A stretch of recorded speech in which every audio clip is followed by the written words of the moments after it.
Hello, everybody. I'm Howie Hawkins. I was the Green Party and the Socialist Party candidate for president in 2020. And this podcast, Green Socialist Notes, is about continuing to educate and organize around the eco socialist program that Angela Walker and I ran on in 2020. So I've been on Zoom since 5 a.m. today. I started out with a call with Ukraine Solidarity people, mostly Europe, but some in Brazil and the US and Canada, and then a state committee meeting for the Green Party in New York. So uh, I haven't even looked at my email yet, but let me give you a little report on what the people in Europe were saying. Last weekend was the anniversary of the Russian invasion of Ukraine, and there were solidarity demonstrations with Ukraine all over Europe, as well as some demonstrations opposing Western European countries providing arms for Ukraine's self-defense. But they were far outnumbered in the terms of number of demonstrations and in the size of demonstrations by those demonstrations that were in solidarity with Ukraine. And we heard reports from people in England, Scotland, Ireland, France, Spain, Germany, Sweden, Poland, Hungary, and Brazil, and the US. And basically, the picture is the Ukrainian diaspora took the lead on the solidarity demonstrations, but they welcome people. These are mostly people on the far socialist left in Europe and Brazil and the US, but let them and welcome their giving, talks, speeches from the platform. You may have heard of a demonstration. A lot of the campus have been pushing it as a big demonstration in Germany that was led by Sarah Wagenknecht, who's from Die Linke, the Left Party, and Alice Schwarzer, a longtime kind of liberal feminist, but is now an anti-trans feminist. And what marred that demonstration, besides the fact that they were calling for an end to arms to Ukraine, was that there are a lot of right wingers there, including from the Alternative for Germany, which is the far right party in Germany. And there were tablers, people who wanted to distribute their literature who were from Russian ethnic minorities from Asia. And they were threatened with violence by these right wingers at that demonstration. That demonstration, the official count from the police is 13,000, maybe it got up to 15,000, but the solidarity demonstration in Berlin had over 100,000. And that was kind of the picture around Germany, 2-to-1 ratio at least. And what that I think should tell us is that like this German demonstration, the right wing is coming out for these demonstrations against arms to Ukraine, but that red-brown alliance is weaker than the solidarity demonstration, but it's still dangerous because the far right has no problem with taking violence against racial minorities and the left. And it's weak in this country. That Rage Against the War Machine demo was, pretty pathetic in terms of numbers. But there were far right people there present, and you had a lot of Russian imperial flags and posters from the LaRouche movement all over the place, and then some far right people from these white supremacist groups showed up to the table. So I'd say it's weak, but it's a concern. And I would also note, and this was reported, that even those demonstrations that were, the slogan was no to NATO, but they were calling for an end to arms to Ukraine. They still were calling for Russian troops out of Ukraine. Like the biggest one was the Stop the War demonstration in Trafalgar Square in London. And that's in contrast to the so-called anti-war demonstrations that have been organized by the Answer Coalition and Code Pink and the United Anti-War Coalition. They won't say, they don't demand Russian troops out. They don't defend Ukraine's right to self-determination.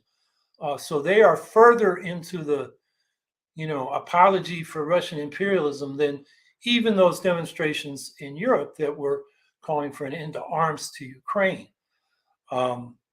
And as Yulia Yushchenko, who we had on this podcast last September, pointed out in the Ukraine Solidarity Network, event online that we held last Saturday. She was speaking from Trafalgar Square outside that Stop the War coalition. There were more counter demonstrators there, and one of the things she noted is that there were no Ukrainians speaking from the platform of Stop the War. They were all out opposing their position of cutting off arms to Ukraine, which of course they would say, and I agree with them, that if Ukraine doesn't have the arms to defend itself, Russia's going to recolonize the whole country. So that's a report on what happened last weekend from Europe. And I mentioned Brazil. I couldn't, even though they had a translator, I couldn't quite get the picture there, although it sounded like it was somewhat more difficult for the internationalists in Brazil. So that's that report. So meanwhile, everybody was focused on this trial of this guy in South Carolina. It seemed to dominate the news, but a lot of other things happened. And, the Biden administration is, even though I think they're pretty much right on Ukraine, they're wrong on everything else. Jesus. I'm not religious, but it comes out. I'll give you 4 examples. There's this nuclear power plant in Diablo Canyon in California that sits on earthquake faults. And the Nuclear Regulatory Commission, NRC, which I like to say stands for Nobody Really Cares, just approved the continued operation of Diablo Canyon at the request of PG&E, the big private utility out there. And that's unprecedented for the NRC. They usually require a safety review before they extend the operating permit, which is expired after 40 years, and it's planned lifetime. Instead, it's been extended without a review. And PG&E has already got Governor Newsom out there, a Democrat, to renege on a shutdown plan they'd agreed to for Diablo Canyon that was agreed to by PG&E, the unions that work in that industry, and state government. And then they reversed their decision. They say because they need it for carbon-free energy. But the costs of solar and wind have gone down so fast. And the other thing Newsom did was he approved a policy that cut the payments of net metering for people that put solar installations on their homes. So are they really serious about going no carbon? That has really crippled the home solar industry in California. So that's Biden and your Democrats for you. And then we have this week Biden saying that he will not veto a Republican bill that got about 40 Democrats in the House to vote for, that overrules a decision by the District of Columbia, D.C. City Council on criminal justice reforms, like reducing some of the exorbitant sentences. So for example, they reduced the maximum sentence for carjacking from 40 years to 24 years, which is still a substantial penalty. And the more important point is they are, denying DC its right to self-government, as well as the right to make criminal justice reforms that can improve, deal with this mass incarceration problem we got. So what that says is we need DC statehood, which the Democrats on paper are for, but they never move in the House. When they had a majority in the House and the Senate, it didn't move. So that's the second beef. A third one is immigration policies. I mean, Biden has expelled 2.4 million asylum seekers, mostly using Title 42, a law or regulation that the Trump administration got passed, using the COVID emergency as an excuse to expel people, deport them without any due process on their asylum claims.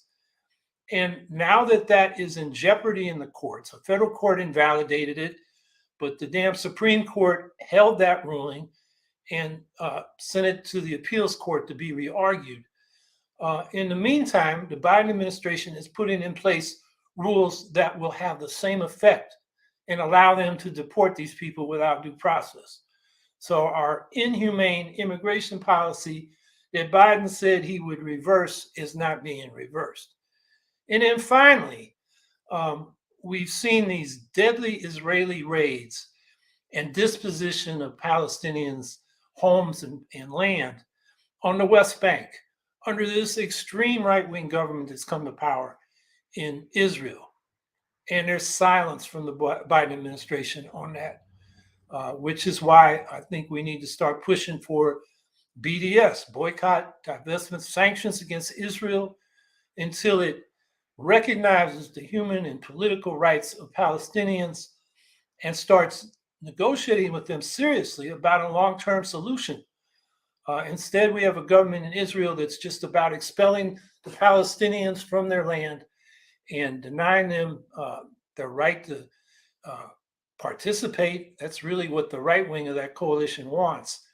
And the administration is silent. It's, whatever Israel wants to do, we'll let them do it. Previously they affirmed the Trump administration decision to move the U.S. embassy to Jerusalem, which was, should be a city where, both Palestinians and Israelis are live and are welcome. But moving the embassy there just reinforces the moves by the Israeli administration to take over East Jerusalem from the Palestinians. So, I could go on the terrible policies we're getting from the Biden administration, but I think, the conclusion to draw is we need the Green Party. We really need to be running candidates that challenge these policies, put forward our positive program, and start selecting people. It's got to start from the local level and the state level and get to the House, but I hope we can move that way fast, because right now, between the climate crisis, the new nuclear arms race, the crisis of inequality, which is killing people because people are having to choose between, buying medicine that they need or paying the rent or the utility bill and getting sick and dying in some cases. The man that lived below me in this duplex I live in decided 2 years ago now that he would forego his kidney medicine for a month so he could catch up on his winter utility bills that he got behind on. And by the end of that month, he was dead. That's the kind of thing that our damn system is forcing people into. And the Democrats, single payer health care is off their agenda. Yeah, there's some progressives that are for it, but the mainstream, the leadership, the people in control of the Democratic Party are not for that.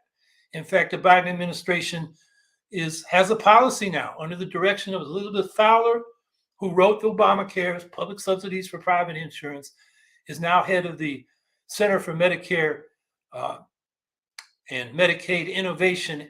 And her goal is to privatize all Medicare and Medicaid accounts with things like Medicare Advantage and, HMO management of Medicare accounts. So they're privatizing the system when it's the opposite of what we should be going. So we need the Green Party more than ever. And so let's go to questions and comments.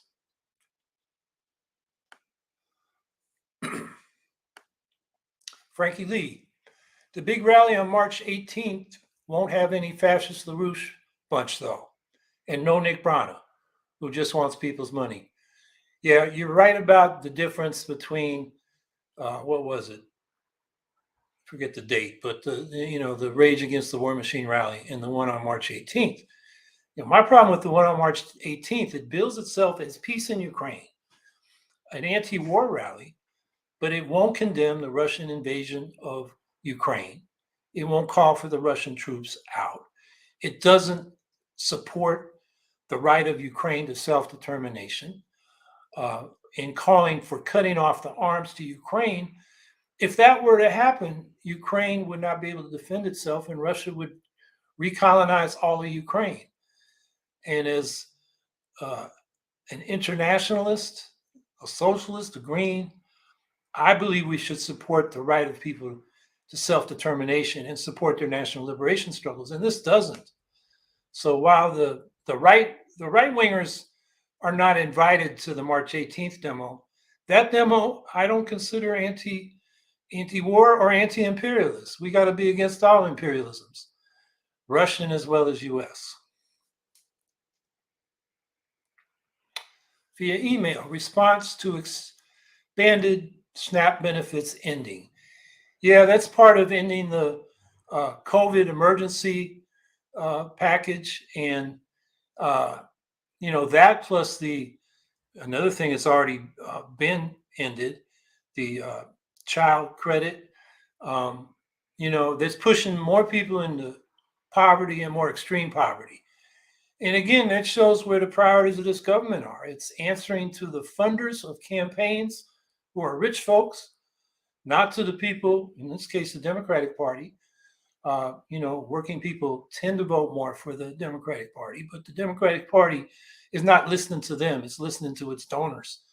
So, yeah, the SNAP benefits for people that got them under the COVID emergency, they should be able to get them. Anybody that might be hungry because they can't get SNAP benefits should get them. We shouldn't be stingy about feeding people. That's why we need the Green Party.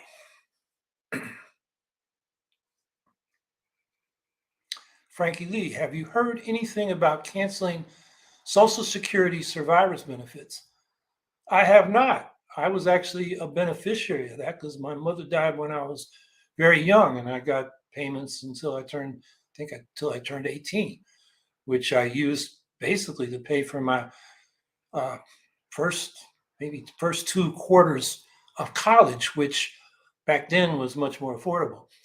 So I had not heard about that, but that's what the Social Security system was set up to do, is to help people who, if they lose a parent and therefore likely lose income for their families, that the children would be taken care of.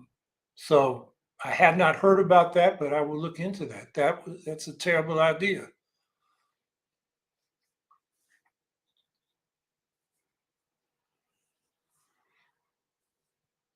Blonde Boy Wilson, I would like the Green Party to support a $100 million lifetime income cap where all income streams and fortunes in excess of 100 million are seized.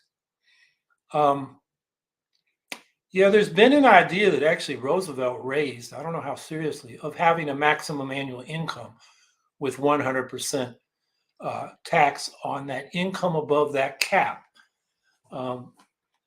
And I don't know if $100 million, the problem with that is the value of the dollar changes. So I think you don't want to put a concrete number on it. But the principle I agree with. And we really need a much more progressive tax system that not only deals with income. If you really want to challenge economic inequality, you got to go after wealth. So we need a wealth tax that's progressive. And the states, an estate tax that is more progressive than what we got now, if we still have one. I'm forgetting the details, but one of those Republican bills made it expire. And then financial transactions, the people with all this money are playing the stock market and the bond market, and those are sales. And we're all paying sales taxes on most of the stuff we buy, but they don't pay a sales tax when they buy stocks or when they sell and buy. So a financial transaction tax is another tax that would be progressive. We should have land value taxation so that speculators can't just buy properties and sit on them hoping the value will go up without doing anything with them. A land value tax would tax the value of the land, not the improvements, which would create incentive for people who own that land to improve them or at least use them so they can pay the property tax or the land value tax. But if people want to improve their properties, their taxes don't go up, which would do a lot to improve the quality of buildings and businesses that are already there in cities. So I'm trying to remember all the different forms of progressive taxation we need. The corporate tax needs to be increased and more progressive. The first thing they could do is get rid of those damn Trump tax cuts. which the Democrats promised, and when they had the majority in both houses, didn't do. So, yeah, we need more progressive taxation. That's how we're going to fund, in large part, the eco-socialist Green New Deal, an economic bill of rights that provides a real baseline of living standards, from the right to employment and an income above poverty, to housing, healthcare, education, and a secure retirement.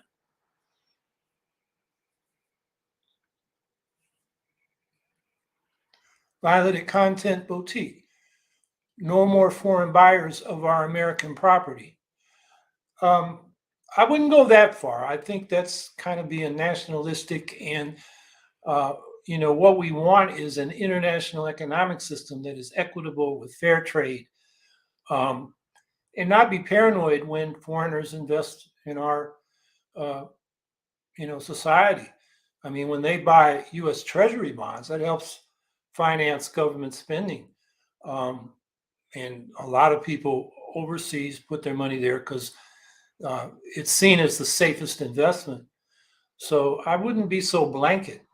I would say we should have incentives to diversify our own economy, particularly in manufacturing, so that we have our own supply chains and they're not subject to political decisions by other powers.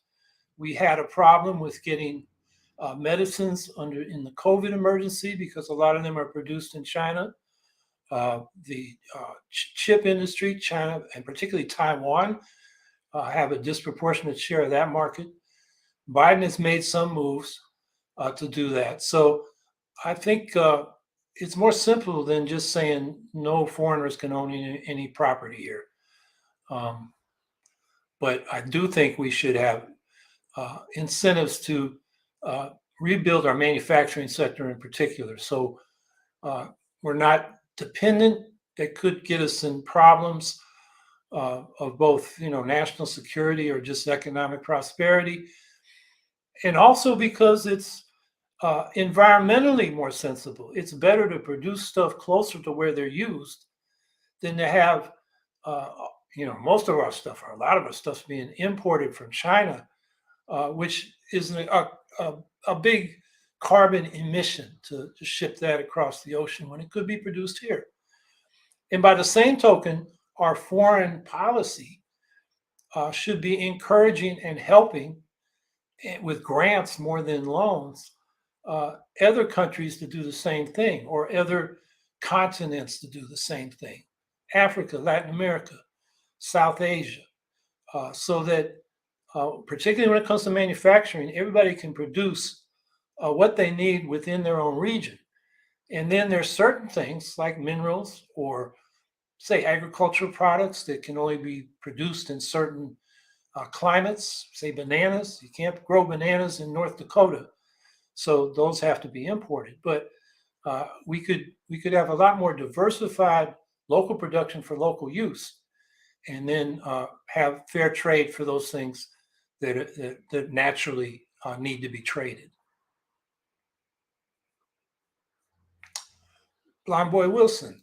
Not for profits, churches, hospitals, universities end up devouring real estate of the communities they claim to serve, taking them off the tax rolls and raising our taxes. Yes, that's true, and they should be paying property taxes at least in the communities they are in, because they use those community services: snow plowing, sewage, water, policing, and they're getting a free ride. And then, there's also the question of whether they shouldn't also be contributing to uh, state and federal taxes with some kind of income tax or corporate tax, like the for-profit corporate taxes pay. Maybe it should be a lower rate because we do want to encourage those things. But the free ride thing, they become for-profit nonprofits. Real estate development's very profitable, and these nonprofits engage in it for the same profit-making reasons, to raise money, to have profits like private developers do. And so, this has got out of hand. So it needs to be brought back into a more reasonable relationship to the communities.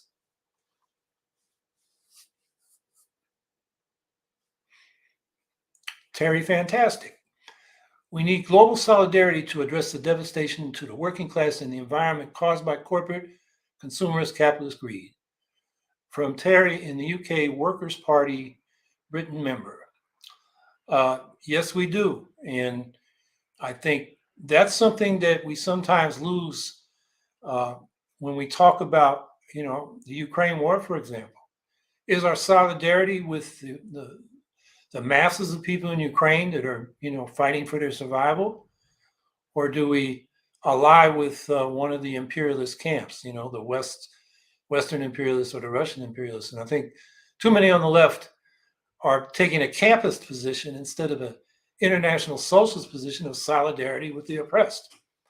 But it needs to be global. And, I have a concern within the Green Party. It pulled out of the uh, Federation of the Green Parties of the Americas, which de facto withdrew them from the Global Greens, which are coordinating networks. And they're legitimate political concerns we have with some of the parties in Latin America, which are homophobic and even anti-abortion. Uh, but I think we should have stayed inside and fought for our position. And there was actually some manipulation that wasn't democratic against us, but I think we should have stayed and fight instead of just withdrawn. And our voice is lost there where it should be.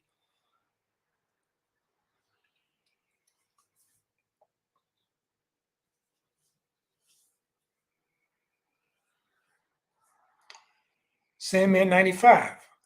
I'm leaving my question now since I must leave.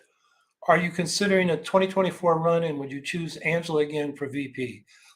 If I ran, I would love Angela to run. I don't think she's going to do it. You stick yourself out personally a lot and you get a lot of crap if you run. And I think Angela had enough of that. But if I do run, I will definitely talk to her first. I think she was a great candidate. She's a great person. And I know her. She's somebody that we've worked well together. Yeah, I'm considering a run. I haven't really got into it. It takes a lot. You got to pull together a team. You got to raise money so you can run a serious campaign. So you need fundraisers. You need people to deal with the media. You need a campaign manager. You need a treasurer who can deal with the FEC, which is not easy. There's a lot that goes into it. And so, the first thing I would, if I decided to run, would be, can I pull together a team? And I'm at least a month away from, digging into that because I have other commitments I got to fulfill. So that's pretty much where it is right now. And we'll see what happens.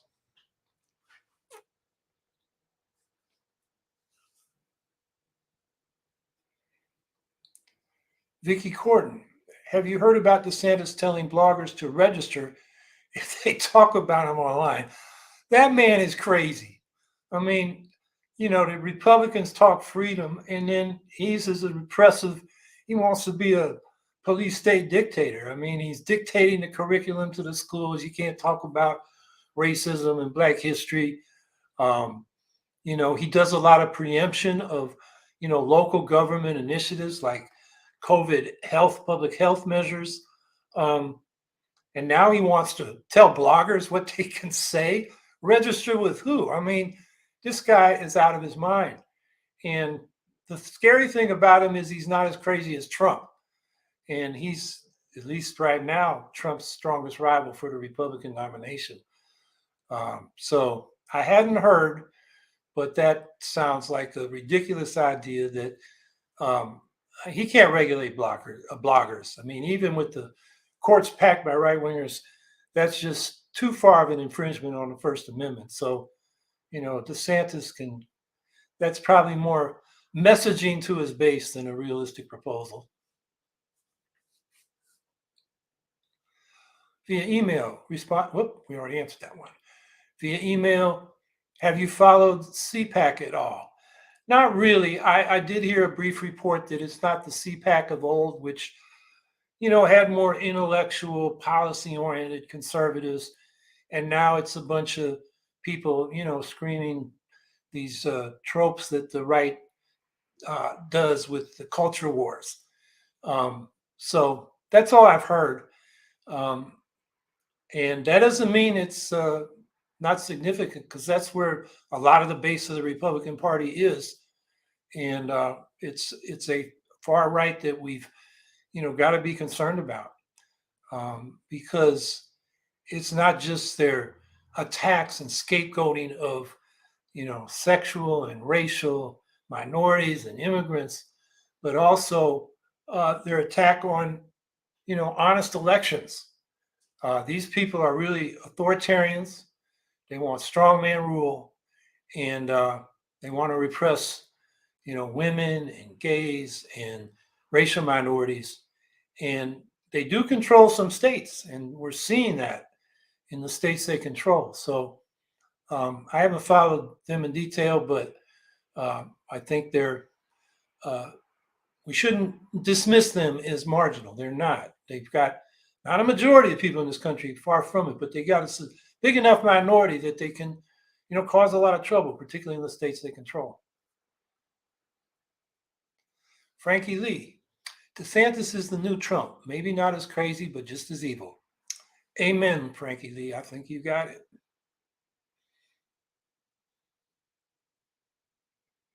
Via email, what do you think will happen with SCOTUS and student loan debt? I'm afraid they're going to say Biden doesn't have the authority. Congress has got to do it. And then Congress won't do it, at least now with the House, uh, with a small minority of Republicans in control. That's what I think will happen. And I think Biden actually does have the authority. The Supreme Court's going to want explicit legislation.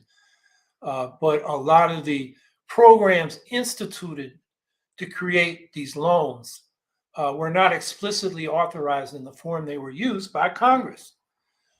It was under a more general authority.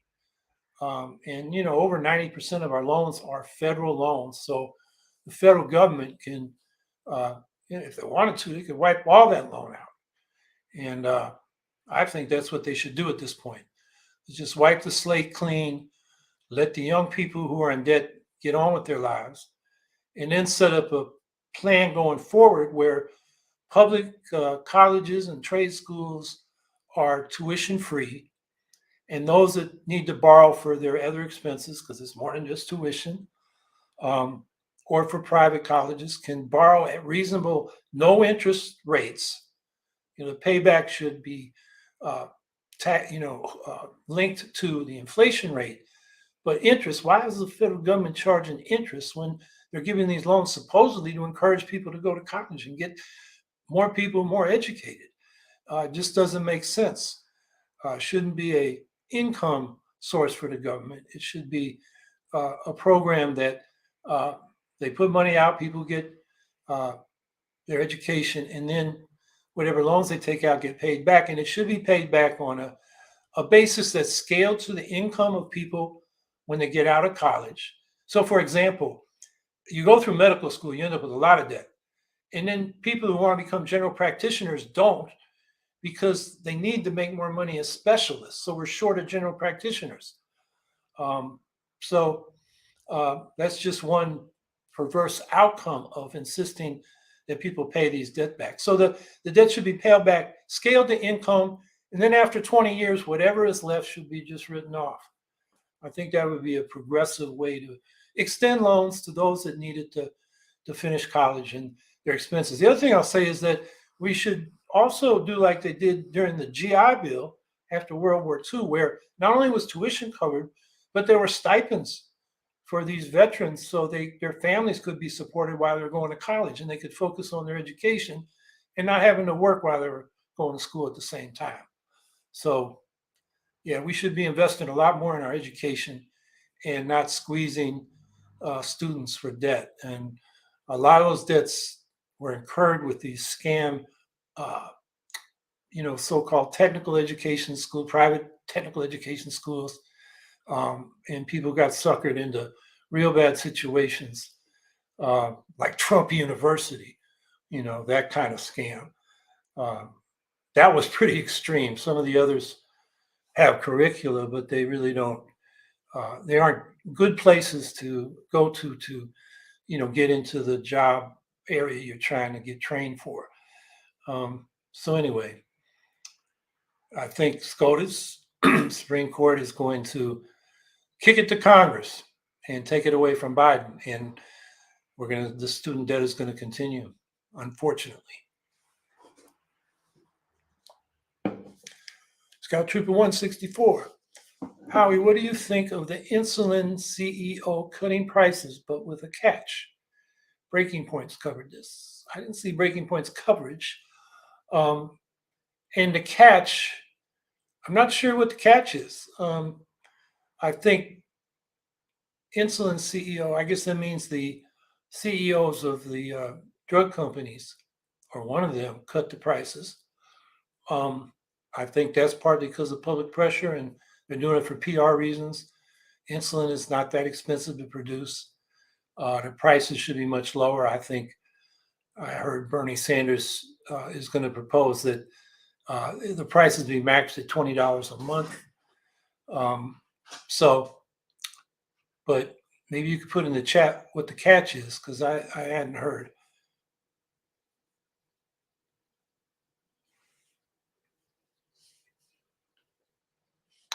Eli Schiff, okay, that's the company, but what's the catch?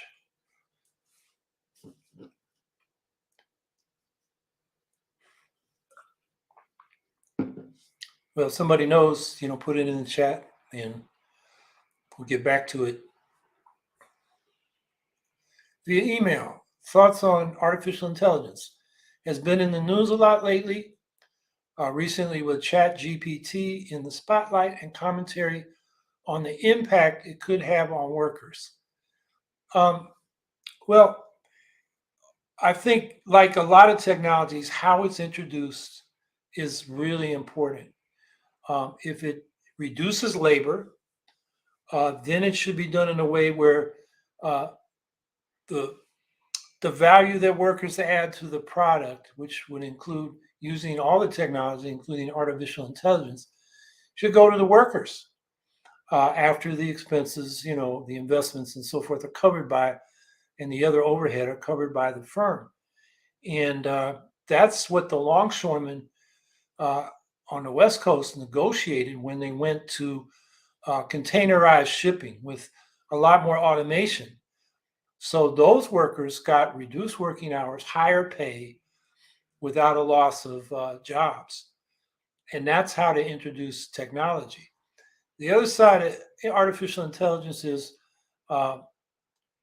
it's getting to the point where it can be used to take power and knowledge and as well as income away from us.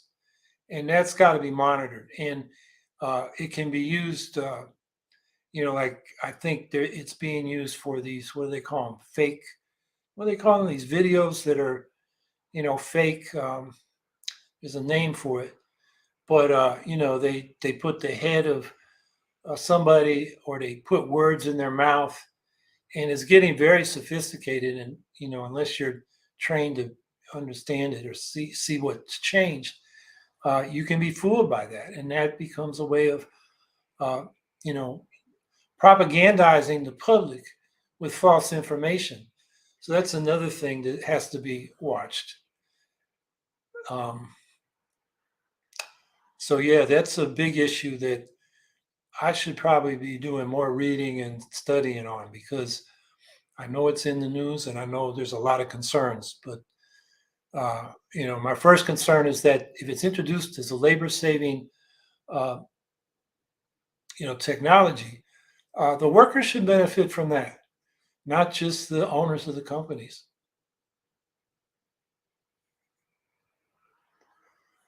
Scout Trooper 164. Apparently, the catch is that insulin that's going to get a cost cut is going to stop being produced, and they will be making a new form.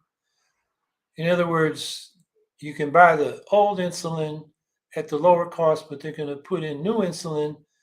And I suppose with the patents, it'll be hard for them. It can't be produced generically, and therefore they can charge you more.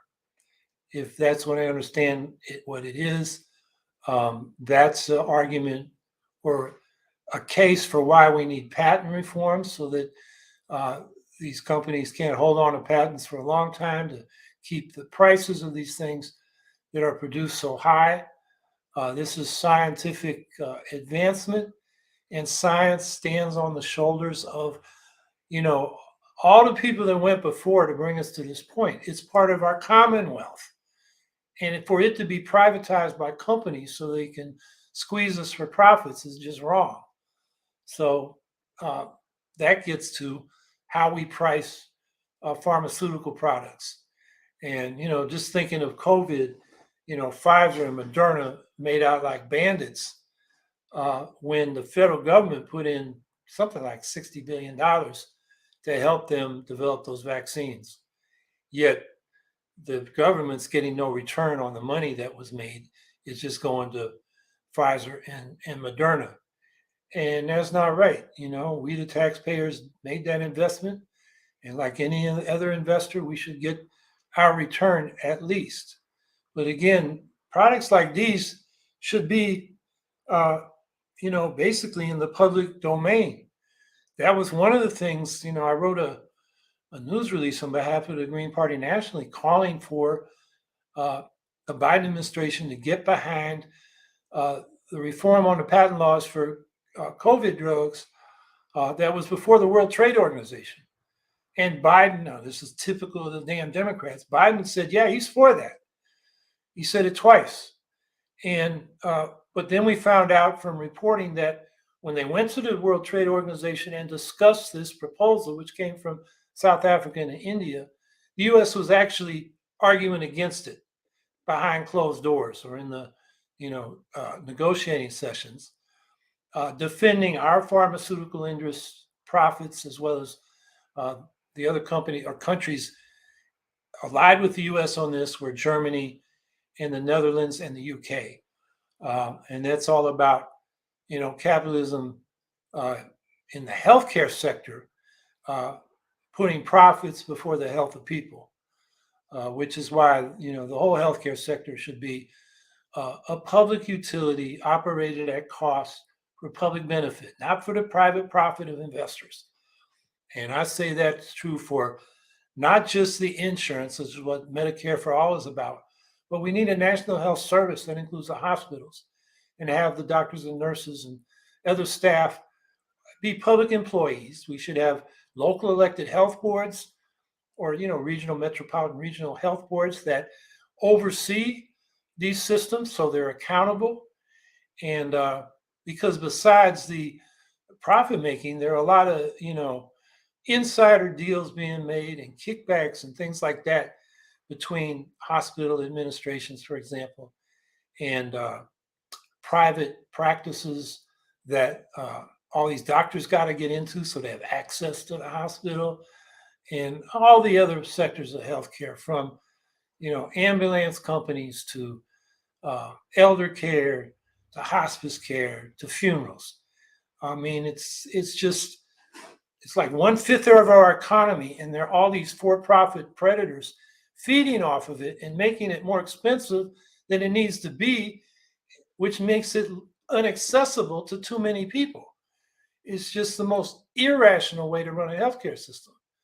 So, insulin should be in the public domain, produced at cost and sold at cost to the public healthcare system so everybody has access to it. And, then people they wouldn't be paying for the insulin themselves, the healthcare system would, and they would have access to it because they're in the system.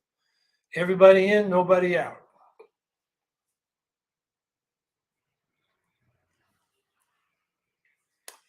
Violet at Content Boutique. I don't understand why we don't get dividends for taxpayer money we give to all those companies we supplement or subsidize. I want cash dividends. I wouldn't say we need cash dividends. I would say we need public dividends so that the revenues of these companies that are attributable to our subsidies and tax breaks and so forth go back into the public treasury. So we pay less taxes. That would be your cash dividend, I guess.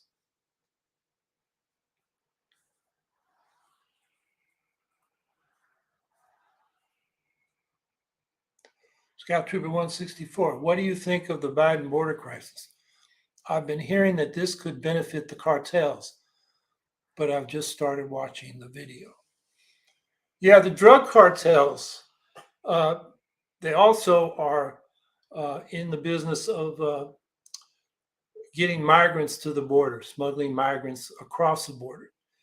Um, and because, entering the US is criminalized, or at least questioned, and the access to due process for your immigration or asylum uh, is broken. They can't handle the cases. They're just shipping people back to the countries they came from, or at least back across the Mexican border. That is inhumane. It's totally immoral, and it does give the cartels another underground business through which they can make money. And the cartels in Mexico are a huge problem. These criminal organizations uh, in power, in arms, rival the Mexican state. Uh, we've had 100,000 people killed. I forget the time frame. It was in 1 year in Mexico because anybody that gets in their way, a journalist that investigates them, a rival cartel, and kill you. And this is like a war. And I think it comes. We had this drug interdiction plan rather than what we should do with drug policy is decriminalize drugs, legalize marijuana, regulate it, and decriminalize possession of the hard drugs. That will reduce the underground economy. And alongside that, there should be access to drug treatment for people who are addicted. Um, and then on immigration, I say the border should be open. A lot of people come here and then they make money and they send it back to their families where they came from as remissions. So people should be able to come here and freely, to visit, to shop.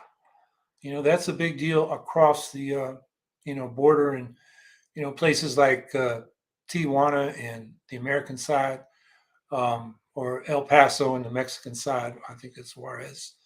Um, and if people can move freely back and forth, a lot of people are going to come here and make some money and move back. So it would be a two-way street. And we've got to get a handle on this because with climate change and these wars, we have more refugees now than in any time since World War II. And the numbers, it's hundreds of millions are expected over the next couple of decades, at least because of climate change, because areas are becoming uninhabitable and people are migrating just to survive. And if we don't find a way to handle that humanely, and those people can contribute to economies and cover their own, expenses if we set up a way for that to happen. So the whole immigration question's got to be reconsidered, and Biden's got to stop backing down from the Republicans hectoring him about the border crisis and all these immigrants coming in. The immigrants are not the problem. The problem is the immigration policy. So there's a lot to do there. And, I guess the bottom line is Biden promised a humane immigration policy and he's done anything but.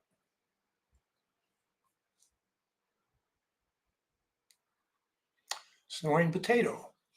Howie Hawkins, would you consider rent increase caps in areas of the country that have been designated low income?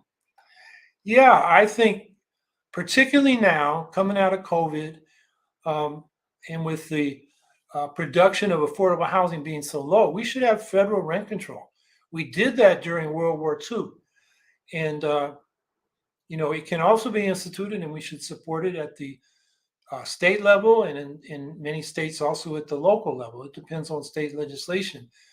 But, rent control is a good short-term means to keep people in their homes, reduce homelessness, and keep the economy going so people are working from home rather than out of their car. and getting in situations where they lose their jobs and just creating more problems. The longer term solution is that we've got to massively expand public housing. We got this Faircloth Amendment, which comes out of the uh, Clinton administration with when Andrew Cuomo in New York was the housing secretary, and it says that no new public housing can be built uh, except to replace public housing that we're tearing down, and we're actually tearing it down more than we're building it in the last couple of decades. Um, and so less than 1% of our housing is public housing. In Europe, it's double digits. It's as high as 60% in the city of Vienna between the cooperative housing and the uh, public housing, or what they call social housing, publicly owned housing. And another thing they do over there is this housing is open to everybody, not just the poor. So uh, it mixes people up by income and creates more cohesion in society. Whereas what we're doing is we're segregating the poor and racial minorities in public housing. You get concentrated poverty, you get concentrated other problems, and they're segregated, and you know they sort of have a badge on them when they go apply for a job or go to rent a car or you know try to apply for uh, a private rental unit. And since they're from public housing, there's a lot of discrimination against those people, even if it's not legal. So we need a whole new approach, and that is part of the eco-socialist Green New Deal we ran on. We want to massively expand public housing, build that housing so it's green, energy efficient, using renewables, using green building materials, make it scattered site so it's not just concentrated in poor areas, but everywhere, uh, and make it mixed income. So there should be, a certain number set aside for low income people. So they're the ones that need this housing the most. But it should be mixed income so that the poor aren't segregated. And this is something that I think the Greens should champion, and uh, all but a very few people on the left of the Democratic Party, basically DSA members, are pushing for more public or social housing. But that's really the long-term solution. Rent control is the short-term relief.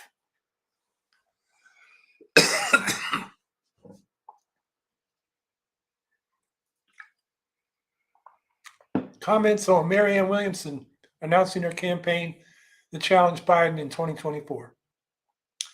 Good luck. She's a Democrat, so I'm not so worried. You know, it's not like something I could get enthused about. She does pronounce a number of progressive policies.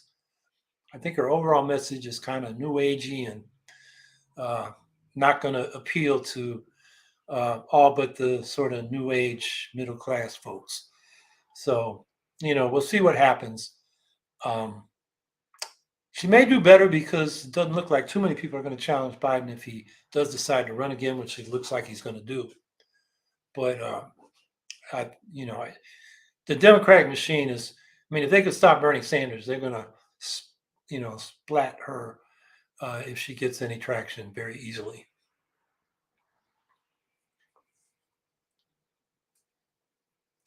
Scout Trooper 164. Why do people keep believing in what Democrats promise?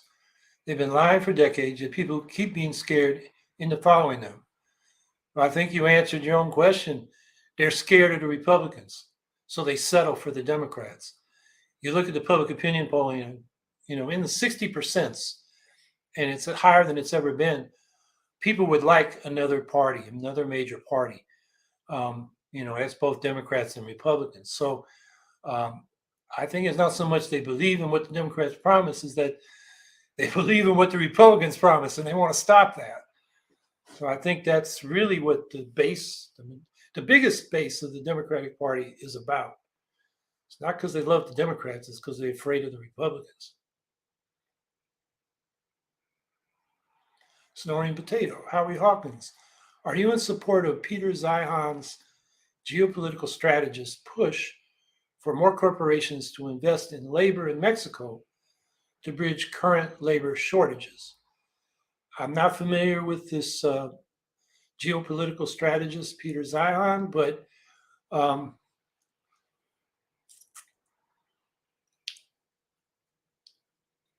another way to deal with labor shortages is let the Mexican or other country immigrants come and work here where we're short of labor. Mexico needs development. I don't know if transnational corporations is the best way to get to them. I mean, I would prefer an eco-social solution where particularly manufacturing sector and infrastructure sectors like energy, transportation, maybe telecommunications are publicly owned utilities operating at cost for public benefit. But that's not what we've got in Mexico. Even under AMLO, the current guy who's considered more progressive, he's more a populist. There was privatization in recent administrations, and he hasn't reversed that, at least not to any great extent. So we can increase production here for people that want to move here, and encourage increased production in Mexico. But if it's under a capitalist regime, it's just going to, use Mexico as a cheap labor reserve in order to extract more profits for producing the same things. It could be produced here too, where the workers would get better wages and benefits. So I guess I'm not in support of just urging the corporations to invest in Mexico. I think we need to invest here and also encourage an eco-socialist path in both countries.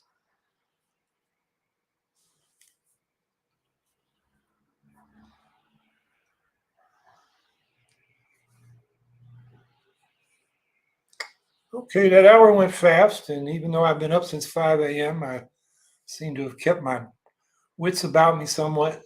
So I appreciate everybody being here. I'm working on some guests in upcoming videos.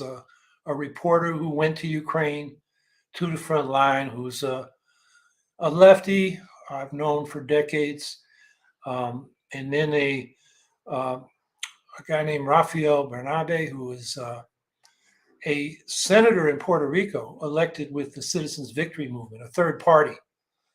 I'd like him to talk about both Ukraine solidarity and what's going on in Puerto Rico and how, his third party elected some people. I think that will be of interest to us as Greens. So have a good week, everybody. We'll be back here next week, maybe with a guest, but maybe that'll happen in coming weeks pretty soon. Got some other people in mind, but I'll not speculate on that now. So have a good week, and thanks for being here.